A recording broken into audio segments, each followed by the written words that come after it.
ফুলকপি উঠলেই আমরা সকলে ভাবি যে ফুলকপি দিয়ে কী বানাবো। প্রত্যেক ঘরে ঘরেই ফুলকপির নানা রকম রেসিপি হয়।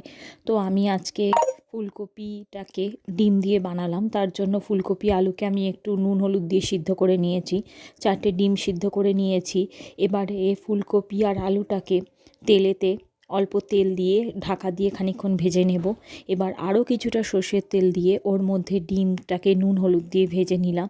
এবার আমি ওই তেলেতেই একটা গোটা বড় সাইজের পেঁয়াজ দিয়ে ভাজতে দিলাম। সঙ্গে আমি একটা মশলা রেডি করে নেব। তার জন্য 1 চামচ আদা রসুন বাটা, হলুদ, লঙ্কা গুঁড়ো আর কিছুটা চিকেন মশলা দিয়ে আমি ভালো করে মিক্স করে নিলাম।